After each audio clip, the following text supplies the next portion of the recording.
Նայեք, նախ պետք է արձանագրել մանավանդ մեր հեռուստադիտողի համար, որ հայ-ադրբեջանական որևիցե պայմանագիր չի ստորագրվել։ Չկա այդպիսի ստորագրված պայմանագիր։ Ստորագրել են երկու անձ, երրորդ անձը ուղղակի ասել է, ես էլ տեսել եմ։ Մենք ասացինք, նախաստորագրվել։ Կներեք, հստակեցնեմ, որ բոլորը իմանան ինչ է նշանակում նախաստորագրել։ Պայմանագիր երկու պետությունների միջև չի ստորագրվել։ Ադրբեջանը երբեք էլ չի ստորագրելու այդ պայմանագիրը, բայց հասկանանք դա ինչ պայմանագիր է։ Այդ պայմանագրով Հայաստանի Հանրապետությունը փորձում է հրաժարվել Արցախի նկատմամբ իր իրավունքներից, ճանաչել սովետական Ադրբեջանի եւ սովետական Հայաստանի իրավահաջորդությունը, ինչի պայմաններում ստացվում է, որ Հայաստանի Հանրապետությունը 30 տարի օկուպացրել էր Ադրբեջանի տարածքը։ Եթե Հայաստանը ասում է, որ դա Ադրբեջանինն է, ապա ստացվում է մենք օկուպանտ ենք։ Ադրբեջանը արդեն իսկ միջազգային դատարան դիմել է Հայաստանին օկուպացիայի համար հարկադրել ռազմական պայմանագրում կա կետ, որ բոլոր հայցերը հետ են։ Հիմա կասեմ այդ կետը։ Ուրեմն Ադրբեջանը արդեն դիմել է եւ ուրեմն ըստ Ալիևի Հայաստանը պիտի վճարի 150 միլիարդ դոլարի ռազմատուգանք։ Սրա հետ միասին Հայաստանը միջազգային հարաբերություններում վերածվելու է Գերմանիայի երկրորդ համաշխարհային պատերազմից հետո։ Բայց չկա կետին, պարոն Սաֆարյան։ Ասում պայմանագրում կետ կա, հիմա գալիս եմ հայցերը հետ են քաշում։ Հիմա գալիս եմ այդ կետին։ Հայաստանը համաշխարհային քաղաքականությունում դառնալու է ագրեսոր, որովհետև ինքն է ընդունել, որ դա Ադրբեջանի տարածքն է։ Ինչ վերաբերվում է այդ կետին, կխախտի այդ կետը։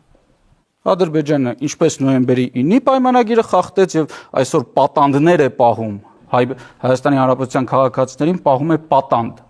եւ ռազմագերիներին կներեք, ռազմագերիներին հետ չի վերջացել։ Հիմա ես հստակ կպատասխանեմ հարցին։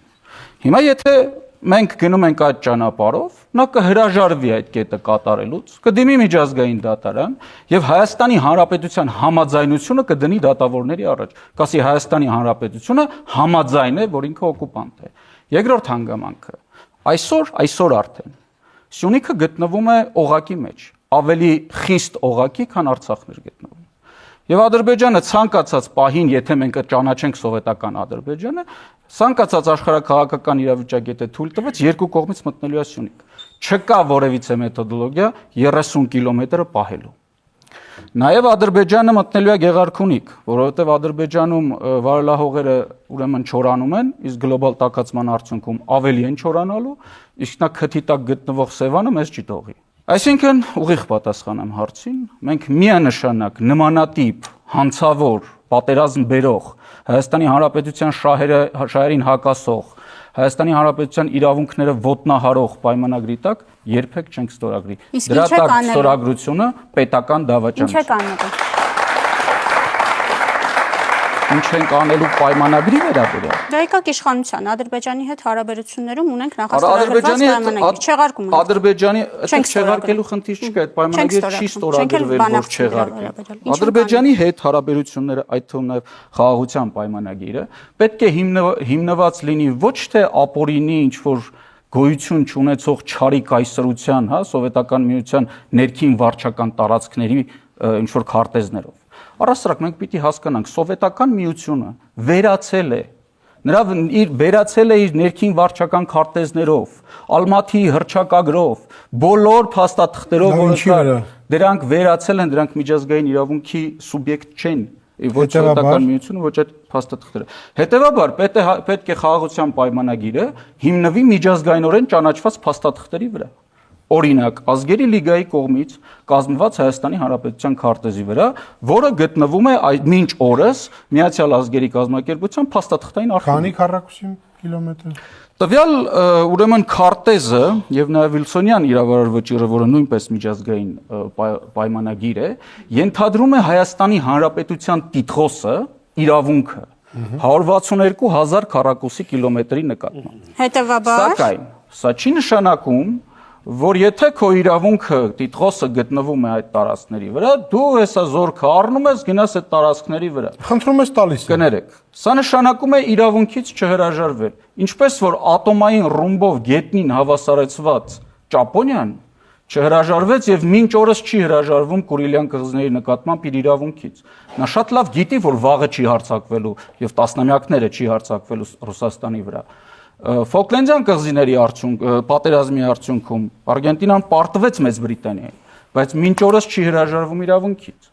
Եվ այսպիսի խնդիրներ միջազգային հարաբերություններում բազմաթիվ են։ Ռուսաստան, Ճապոնիա, Ճապոնիա, Չինաստան, Չինաստան, Հնդկաստան, Հնդկաստան, Պակիստան, վերջերս ակտիվացավ Քաշմիրի խնդիրը նաև։ Այսինքն բազմաթիվ պետություններ կան, իդեպ նաև եվրոպական մի շարք պետություններ, որոնք Եվրոմիության կազմում են։ Լավ, հիմա դուք եկեք Հայաստան, չեք կներեք, ժամանակը կարճ է, եկեք Հայաստան։ Իրավունքներից վերջում եք իրավունքներ, բայց չենք օգտագործում այդ իրավունքները։ Իրավունքները նախ եւ առաջ պետք է պահպանել։ Պահպանում ենք։ Նայեք, ինչու է Ճապոնիան տասնամյակներ շարունակ պահպանում իրավունքը։ Եկեք մենք Հայաստան գանք։ Պահպանում ենք, հետո վերջին ինչի համար ենք պահպանում։ Դուք կարծում եք, որ Հայաստանը գտնվում է աշխարհի Ես Ճապոնիայի մասնակից չեմ։ Ճապոնիայի մասին չի խոսք, ես բազմաթիվ կներեք, բազմաթիվ որ ինչ անենք։ Բազմաթիվ օրինակներ բերեցի եւ հիմա բացատրում եմ, որ ինչ է։ Օրինակ ինչի է Ճապոնիան կամ Արգենտինան պահպանում այդ իրավունքը։ Որպեսզի ինչ որ մի օր պատասխանում եմ ձեր հարցին, պատասխանում եմ ձեր հարցին այնպես, ինչպես որ ես եմ ուզում, որ ինչ որ մի օր, ինչ որ մի դարում հնարավոր է։ Օրինակ Ռուսաստանը կսկսի փլուզվել եւ ճապոնացիները հանգիստ կգան կկանգնեն Կուրիլյան կղզիների վրա եւ կասեն խնդրեմ իրավունք։ Հասկացա։ Նույն փիլիսոփայի կներեք։ Վրաստանը, նույն Ադրբեջանը, Թուրքիան բացատրեմ բոլորի դեպքում։ Մենք հասկացանք, դուք ճիշտ չեք հասկացել։ Դուք ճիշտ չեք հասկացել։ Որ պահը։ Դե բացատրեմ Պարոն Սաֆարյան, մեկ րոպեի շրջանակում խնդրում եմ շատ լավ։ ձևակերպեք։ Դուք ձեր բացած թեման շատ լայն է։ Դուք ուզում եք ես այդքանը տեղավոր եմ մի քանի վայրկյանում, դա անհնարին է։ Դուք անհնարին եք ուզում, ինձ էլ ընդհատում եք։ Այսինքն պահպանելով իրավունքը, դու այդ իրավունքը կիրառում ես միջպետական հարաբերությունների մեջ։ Բազմաթիվ բարեկամ երկրներ այդպես են գործում։ Իսկ թշնամի պետությունները մանավանդ։ Եվ դա չի նշանակում պատերազմ, դա չի նշանակում հարձակում Թուրքիայի կամ մանավանդ Իրանի կամ Վրաստանի։ Իդեպ Վրաստանը Հայաստանի Հանրապետության տարածքների նկատմամբ իր տեսանկյունից իրավունք է պահպանել։ Վրաստանը նույնպես։